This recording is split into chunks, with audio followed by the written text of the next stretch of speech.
ಆತ್ಮೀಯ H16 news ವೀಕ್ಷಕರೇ, ನಾನು ನಿಮ್ಮವ MI ಅಥವಾ ಮಲ್ಲಪ್ಪ ಜೋತ್ ಅವರು. ಆದಮೇಲೆ ನಮ್ಮ ಪ್ರಹ್ಲಾದ್ ಜೋಶಿ ಅವರು, ನಿಮ್ಗೆ ಗೊತ್ತದ, ಹುಬ್ಬಳ್ಳಿಯವರು, ಒಳ್ಳೆಯ ಮಾತುಗಾರರು, ಬುದ್ಧಿವಂತರು, ಜೊತೆಗೆ ತಮ್ಮ ಧಾರವಾಡ ಕ್ಷೇತ್ರ ಉಳಿಸ್ಕೊಂಡಂಥವರು, ಇವತ್ತು ಮಿನಿಸ್ಟರ್. ಅದರಲ್ಲೂ ಮುಖ್ಯವಾಗಿ ಅವರು ಏನಪ್ಪ ಅಂದ್ರೆ union minister for consumer affairs, food and public distribution ಇದರ ಖಾತೆಯನ್ನು ತೊಗೊಂಡಂಥವ್ರು.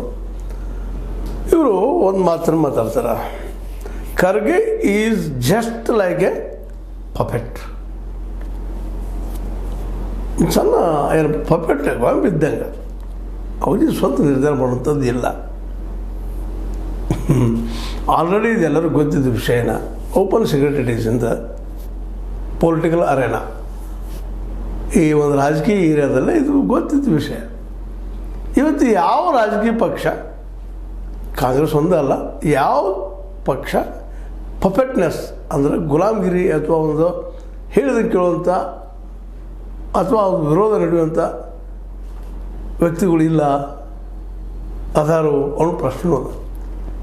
ಇಲ್ಲ ಅಂತಂದ್ರೆ ಅವ್ರು ಸ್ವತಂತ್ರವಾಗಿ ಹೋರಾಟ ಮಾಡಬೇಕು ಅಂತವ್ರು ಯಾರಿದ್ದಾರೆ, ಯಾವ ಪಾರ್ಟಿಯಲ್ಲಿದ್ದಾರೆ ಅದ ಅಂತಂದ್ರೆ ಎಲ್ಲ ಕಡೆ ಅದನ್ನು ಎಲ್ಲರೂ ಹೈಕಮಾಂಡ್ ಪಪೆಟ್ಟನ್ನು. ಇವತ್ತು ನೋಡ್ರಿ BJP ಒಳಗೂ ಹಂಗೆ ಅದ. ಮೋದಿಯವ್ರ ವಿರುದ್ಧ ಶಾರ್ ಅವ್ರ ವಿರುದ್ಧ ಯಾರಾದ್ರು ಮಾತಾಡ್ಲಿಕ್ಕೆ ಸಾಧ್ಯ ಇದನ? ಅವ್ರು ತೆಗೆದುಕೊಂಡ ನಿರ್ಧಾರಕ್ಕೆ ವಿರೋಧ ತೆಗೆದುಕೊಳ್ಳಿಕ್ಕೆ ಸಾಧ್ಯ ಇದನ?